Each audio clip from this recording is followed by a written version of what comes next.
Est-ce que vous saviez que vous allez manquer le but aujourd'hui? Le sang de Jésus, regardez bien ça, nous purifie de tous nos péchés. Le mot purifie de tous nos péchés, c'est qu'il nous lave, c'est dans un sens continuel.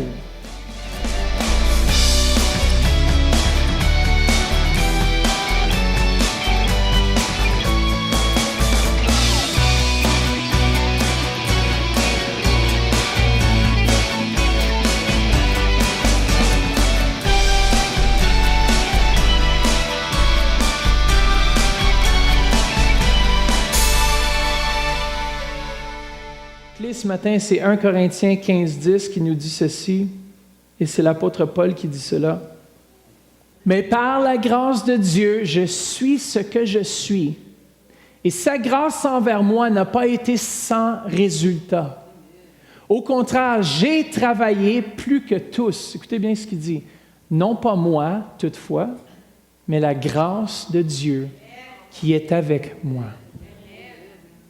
J'ai travaillé, non pas moi, mais la grâce. » Combien de fois est-ce que vous essayez de travailler par vos propres résultats? Vous voulez avoir vos propres résultats et tout le temps, c'était seulement la grâce de Dieu. Et le plus que je réalise cela, il y en a qui vont dire, non, mais attends, il ne faut quand même pas juste parler de la grâce parce que c'est une licence pour aller pécher. Là, c'est le contraire. Lorsque nous sommes sous la grâce, c'est le moment où est-ce qu'on veut se rapprocher le plus de Dieu. Parce que sa grâce nous libère. Je crois vraiment qu'il y en a ici qui ont peut-être le fardeau de la performance, le fardeau de devoir être un bon chrétien. Est-ce qu'il y en a ici qui vivent ce fardeau à chaque jour? Moi, je l'ai vécu, puis des fois, je le vis encore, mais après ça, je me dis non, Seigneur, c'est par ta grâce. Quand ce fardeau veut essayer de venir sur ma vie, je dis non, c'est par sa grâce. Qui a été capable de maintenir la loi? Regardez Jésus, ce qu'il a fait avec les scribes et les pharisiens tout au long du Nouveau Testament. Il leur a prouvé que non seulement ils n'étaient pas capables de garder la loi, mais Jésus a poussé la loi encore plus loin afin qu'ils puissent réaliser que sans sa grâce, il était impossible de maintenir la loi. Il était impossible de vivre une vie qui plaît à Dieu sans la foi. Il était impossible que l'homme, dans ses propres efforts, puisse venir. Regardez ce qu'il a fait lorsque la femme avait été prise en adultère. Qu'est-ce qui s'est passé? Jésus est intervenu. Il y avait les scribes et les pharisiens qui disaient « Elle est coupable, condamnable à mort, selon la loi. » Et Jésus, utilisant la loi, savait que c'était pour les condamner automatiquement. Parce que la loi, c'est une loi spirituelle. Depuis la fondation du temps, lorsque Adam a péché, nous avons tous péché. La Bible ne dit pas que nous, on a péché, mais que le premier Adam a péché. C'est une loi surnaturelle qui tombe sur tous les hommes. Et si on essaie de vivre selon cette loi, Jésus a démontré, lorsque la femme était par terre, condamnable, coupable à la mort, Jésus s'est tourné vers les accusateurs. Il a dit, « Celui qui n'a point péché jette la première pierre. » Qu'est-ce que les accusateurs ont fait? Un par un, ils ont quitté parce que sachant que la loi les condamnait déjà. Et puis ils se disaient, mais là, on est mieux de ne pas mentir, parce qu'on a tous péché. Alors ils sont détournés. Et qu'est-ce que Jésus a dit à cette femme? Il a dit, où sont tes accusateurs? Ce matin, je vous pose la question, où est votre accusateur? Où est celui qui essaie de vous dire que vous n'êtes pas capable? Où est celui qui essaie de dire que jamais vous allez arriver? Où est celui qui dit que c'est par vos propres efforts que vous allez atteindre un niveau en Dieu?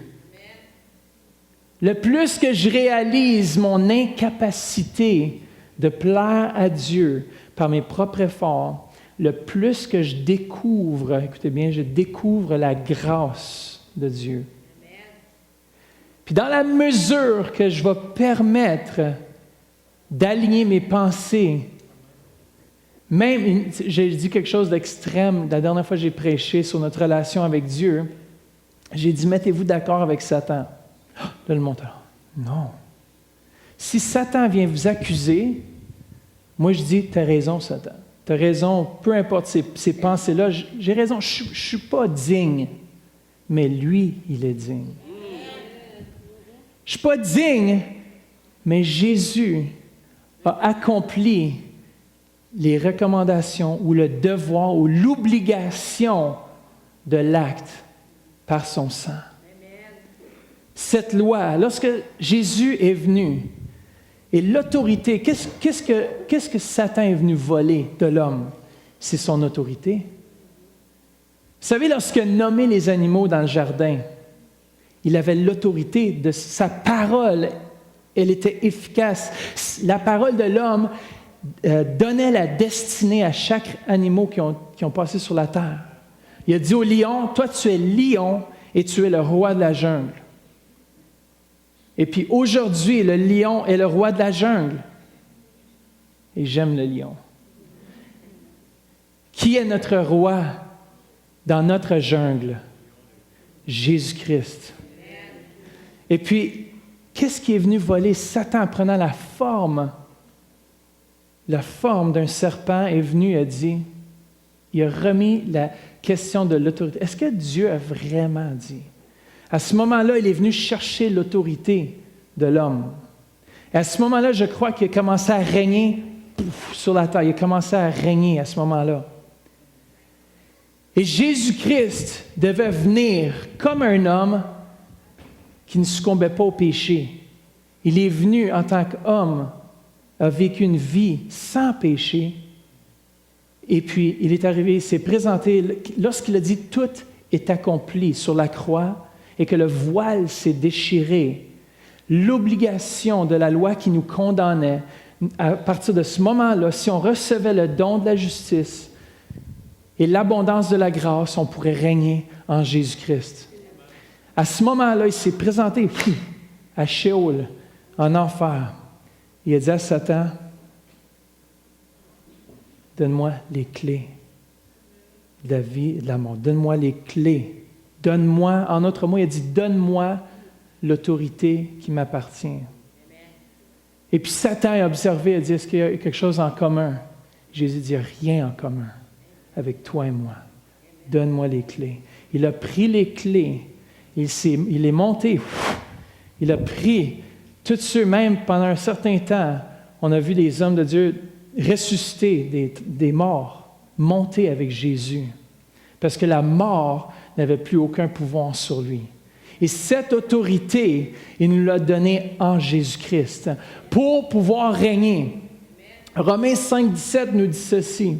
« Si par un seul homme, par la faute d'un seul, la mort a régné, ceux qui quoi, qui reçoivent avec abondance. » Dites abondance.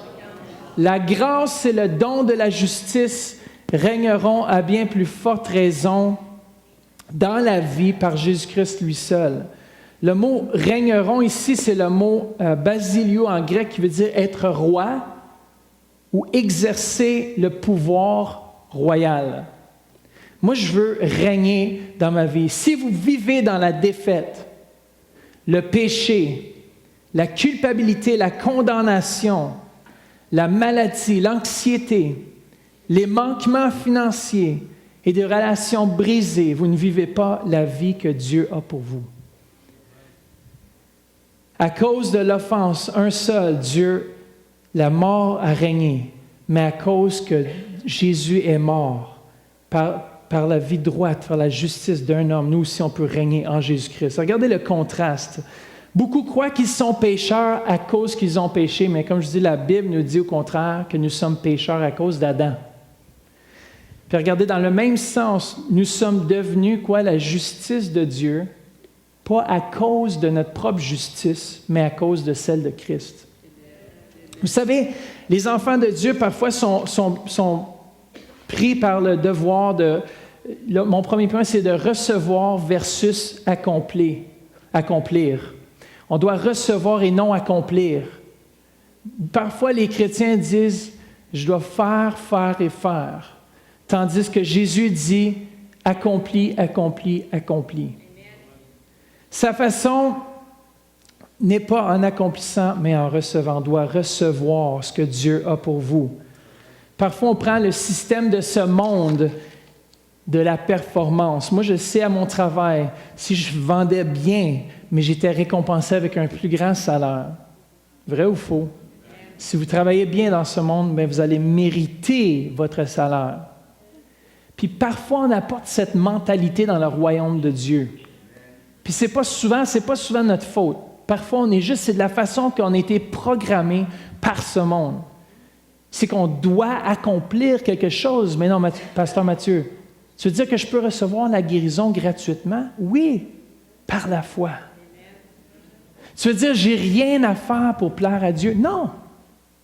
Tout est accompli. Vous avez juste besoin d'être vous-même, d'aimer Dieu, puis de le remercier pour sa grâce. Le remercier qu'il est qui il est. Vous savez, parfois, il y a des gens qui s'avancent pour la prière devant, puis ils sont là. Ils tournent tellement à l'an, on dirait qu'ils vont envaler leur tête, puis le. Je suis comme, chut, que la paix soit dans le nom de Jésus. Puis vous savez quoi? Parce qu'on a été tellement appris qu'on doit faire quelque chose pour recevoir de Dieu. Essayez de boire et de parler en même temps. Très dur. C'est pour ça là, qu'on se présente devant Dieu, tu dis « Merci Seigneur ». Non, mais tu ne mérites pas. Exactement, je ne mérite pas, mais lui, il me dit que par sa grâce, je peux rentrer dans le lieu très saint. Par son sang, je suis continuellement purifié. Le mot « purifié » dans cette parole nous parle purifié de nos péchés du passé, du présent et du futur. Est-ce que vous saviez que vous allez manquer le but aujourd'hui? Pas moi, jamais, voyons. Jamais je vais me frustrer contre mon frère. Jamais je vais avoir une mauvaise pensée quelconque. Ben non. Frère, voyons, faut vivre selon la parole. Si je vis selon la parole, je sais que je vais manquer le but. Si je vis selon les standards de la loi, je vais vous demander une question très radicale.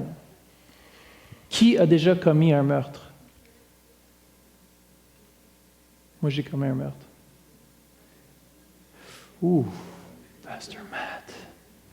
Je ne suis pas un meurtrier, pas physiquement, mais dans mes pensées. Celui qui est son frère est un meurtrier. Je vais poser une autre question. Qui a déjà commis de l'adultère ici?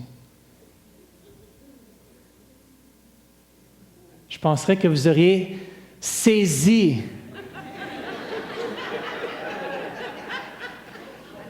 Écoutez, je dois clarifier, je n'ai pas commis l'adultère en acte physique, OK? Juste pour clarifier les choses. Mais dans mes pensées. Parce que la Bible dit que celui qui regarde une femme, Jésus a poussé la loi encore plus loin. Il dit, celui qui regarde la femme avec des désirs a déjà commis l'adultère avec elle dans son cœur. Ouh! Wow, Jésus était rough. Savez-vous pourquoi? C'est pour nous démontrer qu'on ne peut pas garder la loi.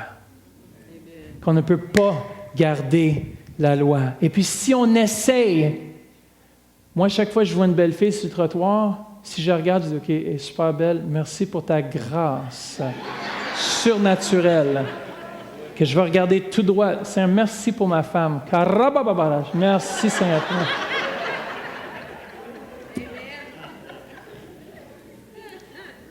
Avant, je me condamnais. Tu n'es pas digne. Regarde, tu as regardé la fille, tu n'es pas digne d'être appelé un enfant de Dieu. Je me condamnais, je me culpabilisais, je marchais dans la défaite tous les jours, frères et sœurs. Pas que je convoitais tous les jours, mais il y a toujours quelque chose qui venait. Peu importe. Oui, c'est correct, on comprend. La deuxième chose que je veux partager, c'est que le travail est terminé, on peut s'asseoir. Vous savez, ce sentiment, lorsqu'on revient du travail, lorsqu'on a travaillé fort, debout, moi je travaille assis, là, souvent la plupart du temps, mais j'avoue que je cours beaucoup. Puis les femmes ici au centre-éveil, ici, courent beaucoup, on entend toujours. C'est-tu Vanessa, Patricia ou Madeleine ou... Je suis rendu, je suis bon, comme j'arrive à détecter. Si c'est Patricia, c'est... Si c'est Vanessa, c'est... Les jambes sont juste un petit peu plus longues, tu sais. Là, si j'entends... Là, c'est quelqu'un qui court, puis c'est urgent. Je me rappellerai toujours le jour où est-ce qu'il y a eu un tremblement de terre ici, où est-ce qu'on était tout le staff. Tout ce que j'ai entendu, puis je m'en souviendrai toujours, j'étais avec John dans mon bureau, John Decker, puis j'entends, comme ça a tremblé, mais je n'ai même pas réalisé que c'était un tremblement de terre. Je pensais qu'il y avait un gros camion dehors. Mais tout ce que j'ai entendu, c'est « Jésus! Jésus! » C'était Diane Constantino qui courait dans le passage. Il dit « Wow, la grâce, on a besoin de la grâce. Sortons du bâtiment. » Moi puis John, on parlait, on était dans notre monde, on tout à coup dit « Jésus! » Et les enfants qui regardaient une bande dessinée, puis il y avait eu un monstre, quelque chose, je ne sais pas trop ce qu'il y avait dans la bande dessinée pendant que le tremblement de terre frappe. Ils disent « Wow, c'est vivant, c'est réel. » Tout ça pour dire qu'on peut s'asseoir et relaxer. On peut s'asseoir et dire merci que c'est tout accompli. Vous savez, dans l'Ancien Testament, les grands sacrificateurs devaient rester debout. Parce que dans le lieu saint, dans le tabernacle, ils n'avaient pas de siège pour s'asseoir. Et les grands sacrificateurs, selon l'ordre dans l'Ancien Testament, devaient toujours rester debout pour offrir continuellement des sacrifices. Et le sacrifice qui était offert dans l'Ancien Testament ne pouvait pas effacer les péchés. Mais aujourd'hui, à travers Jésus-Christ, on peut avoir cela. Hébreux 10, 11 nous dit ceci. « Tout prêtre se tient chaque jour debout pour faire le service et offrir fréquemment les mêmes sacrifices. » Combien de fois on fait toujours les mêmes « Dieu, pardonne-moi pour ci, Dieu, pardonne-moi pour ça. » À un moment donné, tu es écœuré de demander pardon. C'est comme... Moi, le sang de Jésus, regardez bien ça, nous purifie de tous nos péchés. Le mot « purifie de tous nos péchés », c'est qu'il nous lave, c'est dans un sens continuel. Tous nos péchés, même les péchés que vous allez commettre, écoutez bien ça, que vous allez commettre, sont déjà pardonnés. C'est pas puissant, ça? Par les manquements que je vais avoir demain, tu me pardonnes déjà. C'est comme si moi je pensais à ça, si mon enfant, il commet souvent la même erreur, est-ce que je ne vais pas l'aimer même s'il fait des erreurs? Je vais venir le prendre, je dis, écoute, je sais que tu fais l'erreur, tu vas être capable de faire mieux. Bon, parfois, c'est pas toujours de même, là, quand on fait toujours la même erreur, on veut prendre la loi, la baguette, on veut lever la voix. Un verset qui me travaille beaucoup dernièrement, c'est le verset qui dit qu'il n'y aura pas des levées de ton. C'est dans Corinthiens, je crois, qu'il y a un verset qui parle qu'il n'y aura pas des haussements de voix. Ce ne sera pas comme ça parmi vous. Parce que vous allez avoir tellement d'amour qu'il n'y aura pas personne qui va crier. Puis ça, je me dis, man, Seigneur, merci pour ta grâce. Des fois, on a besoin de crier. C'est là qu'on a besoin de la grâce davantage. Parce que vous savez, je me rappellerai toujours, typique, le Seigneur m'a parlé directement. Vous savez, lorsqu'on veut prendre la parole puis encourager quelqu'un de vivre selon la parole, puis de vivre, ils doivent faire cela, ils doivent se soumettre. Soumettez votre chair. Soumettez la chair, tout de suite. Chair, soumets-toi. Je me rappellerai, j'étais assis pour déjeuner. Puis j'ai dit à mes enfants, asseyez-vous, mes enfants, je vais vous faire un bel enseignement ce matin. J'essaie de prendre des versets pour les encourager, tout ça. Puis je me rappellerai toujours, ça disait, je parlais sur 1 Corinthiens, tu sais, l'amour est patient, l'amour est doux, l'amour est plein de bonté, l'amour est persévérant, elle endure tout, elle supporte tout, elle pardonne tout, elle comprend tout, tu sais, tout le tout, là, tu sais. Puis pendant que j'enseignais ça, ma femme faisait du bruit dans la cuisine, comme les femmes, tu sais, ils n'ont pas le choix, il fallait faire le blender partait, tu sais, la vaisselle. Je dis, chérie, j'essaie de leur enseigner sur l'amour. Et je m'ai frustré. Et je m'ai levé debout. Je dis, bon, vu que c'est comme ça, moi, je m'en vais prendre ma douche. Toi, enseigne-leur la parole. le Seigneur il venait à moi et me dit, regarde bien là. Tu penses avoir saisi mon amour. Vous savez, lorsqu'on veut enseigner quelque chose, on doit le vivre avant. Et je vous dis, je l'ai vraiment vécu. Puis le Seigneur me dit, tu vois, tu veux enseigner l'amour à tes enfants, mais même toi. J'ai dit, oh Seigneur, merci pour ta grâce. Merci que je peux aimer malgré moi. Trop souvent, on se condamne. Trop souvent, on reste sous cette loi. Vous savez, écoutez bien ça. La façon de Dieu de te bénir en premier est ceci. Il te donne le pouvoir de travailler encore plus abondamment pour lui. En d'autres mots, on ne travaille pas pour être béni, mais nous avons la puissance de travailler à cause que nous sommes déjà bénis. Il y a une grosse différence de travailler pour recevoir la bénédiction et de recevoir la puissance et la grâce de Dieu pour pouvoir régner.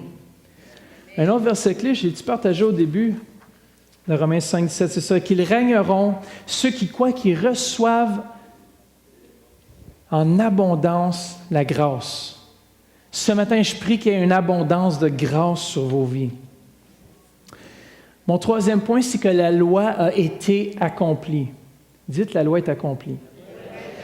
Jean 1, 17 nous dit, en effet, la loi a été donnée à travers Moïse, mais la grâce et la vérité sont venues à travers Jésus-Christ. Vous savez que la loi est très impersonnelle, mais que la grâce s'est manifestée dans la personne de Jésus-Christ.